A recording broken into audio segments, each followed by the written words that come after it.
Hello viewers, हमारे channel knowledge to wisdom में आप सभी का स्वागत है। जैसा कि आप सभी जानते हैं कि इस चैनल में हम UGC NET, lectureship, LT, TET, BEd और एजुकेशन से संबंधित महत्वपूर्ण विषयों पर चर्चा करते हैं और उससे संबंधित प्रश्नों के प्रैक्टिस सेट आपके साथ साझा करते हैं। तो इसी क्रम में आज का प्रकरण है मनोविज्ञान का उद्भव या एमर्जेंस ऑफ साइकोलॉजी। जब से विद्यार्थी केंद्रित शिक्षा या लर्नर सेंटर्ड एजुकेशन का कॉन्सेप्ट अस्तित्व में आया है, तब से शिक्षा मनोविज्ञान की प्रासंगिकता बहुत अधिक बढ़ गई है और शिक्षा मनोविज्ञान के आधार को समझने के लिए मनोविज्ञान के उद्भव को समझना बहुत अधिक आवश्यक है। तो आइए इस पर चर्चा शुरू करते हैं। सबसे पहले जान लेते हैं मनोविज्ञान का शाब्दिक अर्थ। जैसे जैसे मनोवैज्ञानिकों ने मनोविज्ञान के शाब्दिक अर्थ का विश्लेषण अलग अलग तरीके से किया, मनोविज्ञान के स्वरूप में उसी तरीके से परिवर्तन होने लगा और मनोविज्ञान विकास की नई सीढ़ियां चढ़ने लगा। अतः मनोविज्ञान के उद्भव को समझने के लिए मनोविज्ञान के शाब्दिक अर्थ को समझना बहुत आवश्यक है। तो सबसे पहले जानते हैं हिंदी शब्द मनोविज्ञान का शाब्दिक अर्थ। हिंदी शब्द मनोविज्ञान की व्युत्पत्ति दो शब्दों से मिलकर हुई है, मनः धन विज्ञान, अर्थात मन का वैज्ञानिक अध्ययन करना। भारतीय दर्शन में मन को ज्ञानेंद्रियों और कर्मेंद्रियों का संचालक तत्व माना गया है और ज्ञानेंद्रियों और कर्मेंद्रियों के कोऑर्डिनेशन अर्थात संयोजन से मानव स्वभाव अथवा मानव व्यवहार का निर्धारण होता है। तो हम कह सकते हैं कि हिंदी शब्द मनोविज्ञान का शाब्दिक अर्थ है मानव स्वभाव अथवा व्यवहार का वैज्ञानिक अध्ययन करना। अब जान लेते हैं अंग्रेजी शब्द साइकोलॉजी की व्युत्पत्ति के बारे में। 16वीं शताब्दी में जो महान दार्शनिक हुए हैं यूनानी दार्शनिक अरस्तु, उनके प्रयासों से मनोविज्ञान या साइकोलॉजी दर्शन शास्त्र से अलग हुआ और अध्ययन की एक स्वतंत्र शाखा के रूप में विकसित हुआ। इसी कारण अरस्तु को फादर ऑफ साइकोलॉजी कहा जाता है, यानी कि मनोविज्ञान का जनक कहा जाता है। अब साइकोलॉजी शब्द पर आ जाते हैं। तो जो साइकोलॉजी शब्द है उसकी व्युत्पत्ति दो शब्दों से हुई है, साइकी प्लस लोगस।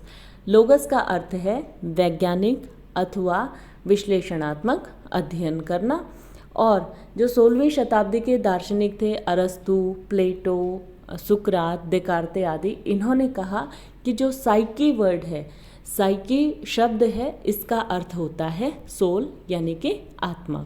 तो हम कह सकते हैं कि 16वीं शताब्दी के दार्शनिकों के अनुसार मनोविज्ञान आत्मा का वैज्ञानिक अध्ययन करना है, अर्थात psychology is the scientific study of soul. इसी प्रकार 17वीं और 18वीं शताब्दी में कुछ दार्शनिक हुए जैसे लिबनिज, हॉब्स, लॉक, कांट आदि। इन्होंने कहा कि आत्मा से मानव व्यवहार नियंत्रित नहीं होता, बल्कि मानव व्यवहार मन या माइंड से नियंत्रित होता है। इसलिए साइकोलॉजी के अंतर्गत मनुष्य की आत्मा का नहीं बल्कि मन का अध्ययन किया जाना चाहिए, यानी कि psychology is the study of mind. लेकिन ये जो दोनों परिभाषाएं थी 16वीं और 17वीं 18वीं शताब्दी में दी गई दोनों परिभाषाएं थी, इसमें मनोविज्ञान की जो विषय वस्तु दी गई, चाहे वो आत्मा हो चाहे वो मन हो, इसमें दो दोष पाए गए। पहला अमूर्तता और दूसरा अस्पष्टता। दोनों परिभाषाओं में जो मनोविज्ञान की विषय वस्तु थी वो अमूर्त थी और अस्पष्ट थी। इसका मतलब ये हुआ कि आत्मा, चाहे आत्मा हो या मन हो, उसका शरीर में स्थिति क्या है, उसका स्वरूप क्या है, उसकी प्रक्रिया कैसे है, कैसे संचालित होती है, इसकी कोई स्पष्ट जानकारी नहीं थी।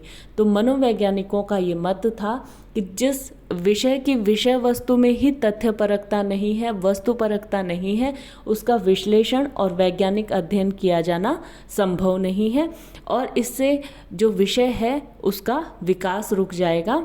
अतः इसके जो कंटेंट एरिया है, इस मनोविज्ञान का जो विषय वस्तु है, इसमें परिवर्तन की आवश्यकता है। इसी परिवर्तन को देखते हुए, इसी परिवर्तन को लाने के लिए 19वीं शताब्दी में एक बहुत महत्वपूर्ण और क्रांतिकारी विकास मनोविज्ञान के इतिहास में हुआ। सन 1879 में जर्मनी के लिप्जिग विश्वविद्यालय में विलियम वुंट ने मनोविज्ञान की पहली प्रयोगशाला की स्थापना कर दी। अब जो मनोविज्ञान था उससे दोनों चीज़ें हट गई, अमूर्तता भी और अस्पष्टता भी, और मनोविज्ञान का स्वरूप प्रायोगिक हो गया, क्योंकि विलियम वुंट ने मनोविज्ञान के स्वरूप को ही परिवर्तित कर दिया। इसलिए विलियम वुंट को फादर ऑफ मॉडर्न साइकोलॉजी कहा जाता है, यानी कि आधुनिक मनोविज्ञान का जनक कहा जाता है। उन्होंने बताया कि मनोविज्ञान की जो विषय वस्तु है वो आत्मा और मन से हट करके व्यक्ति की मानसिक प्रक्रियाएं और चेतन अनुभूतियां होनी चाहिए। मतलब मनोविज्ञान के अंतर्गत हमें व्यक्ति की जो मानसिक प्रक्रियाएं हैं और व्यक्ति के जो एक्सपीरियंसेस हैं, चेतन कॉन्शियस एक्सपीरियंसेस हैं, उनका अध्ययन करना चाहिए, जो कि स्पष्ट भी होते हैं, प्रत्यक्ष भी होते हैं, और उनका विश्लेषण भी किया जा सकता है, और वो इतने व्यापक होते हैं कि मनोविज्ञान का विकास उससे संभव हो पाएगा। तो इस प्रकार 19वीं शताब्दी में मनोविज्ञान का स्वरूप प्रायोगिक हो गया, और मनोविज्ञान की पहले संप्रदाय संरचनावाद, यानी कि first school of psychology, structuralism का उद्भव हुआ। तो ये 19वीं शताब्दी में मनोविज्ञान की बहुत महत्वपूर्ण उपलब्धि थी। अब 20वीं शताब्दी में मनोविज्ञान की विषय वस्तु को और अधिक तथ्यपरक बनाने के लिए और अधिक वैज्ञानिक और वस्तुनिष्ठ बनाने के लिए मनोवैज्ञानिकों ने व्यवहारवाद का विकास किया। व्यवहारवाद के अनुसार मनोविज्ञान व्यवहार का वस्तुपरक विज्ञान है, अर्थात psychology is the positive science of behaviour. व्यवहारवाद के जो समर्थक थे, उन्होंने कहा कि जैसे कॉन्शियस एक्सपीरियंसेस जो व्यक्ति के होते हैं, व्यक्ति की जो चेतन अनुभूतियाँ होती हैं, उसमें कहीं ना कहीं आत्मनिष्ठता आ जाती है, और जिससे कि उसकी जो शोध है या विश्लेषण है उसकी वैज्ञानिकता कम हो जाती है। इसको और अधिक तथ्यपरक बनाने के लिए हमें क्या करना चाहिए? व्यक्ति के प्रेक्षणीय व्यवहार को मनोविज्ञान की विषय वस्तु बनाना चाहिए, यानी कि ऑब्जर्वेबल बिहेवियर ऑफ ह्यूमन। तो प्रेक्षणीय व्यवहार को जब मनोविज्ञान की विषय वस्तु बनाया जाएगा तो निश्चित रूप से उसमें वैज्ञानिकता और वस्तुनिष्ठता आएगी। इस परिभाषा को सर्वमान्य घोषित कर दिया गया, क्योंकि प्रेक्षणीय व्यवहार के अंतर्गत व्यक्ति की मानसिक प्रक्रियाएं भी आ जाती हैं, मनुष्य के चेतन अनुभूतियां भी आ जाती हैं, और व्यक्ति का प्रत्यक्ष व्यवहार भी आ जाता है। तो इस प्रकार 20वीं शताब्दी में मनोविज्ञान की इस परिभाषा को सर्वसम्मति से स्वीकार कर लिया गया, और आज भी मनोविज्ञान की यही परिभाषा स्वीकार की जाती है।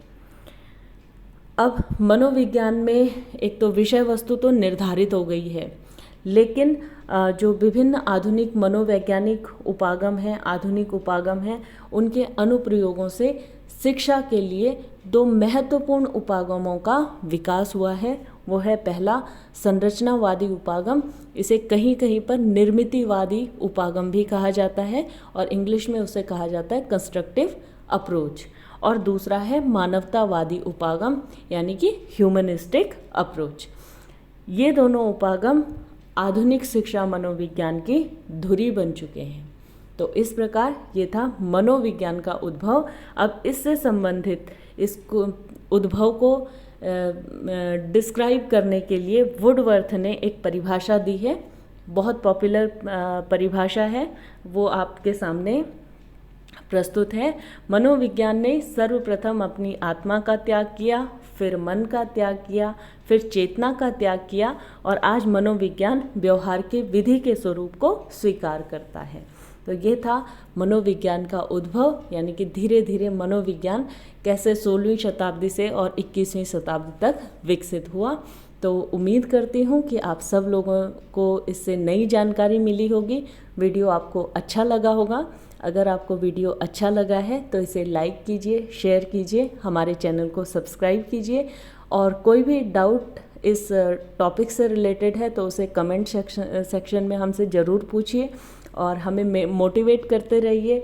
कोई नए विषय पर आप वीडियो चाहते हैं तो कमेंट सेक्शन आपके लिए खुला हुआ है। आप निश्चित रूप से हमें टॉपिक सजेस्ट कर सकते हैं। हम कोशिश करेंगे कि आपके सजेशन पर हम काम करेंगे, और हमें मोटिवेट करते रहिए और हमारे साथ बने रहिए। धन्यवाद।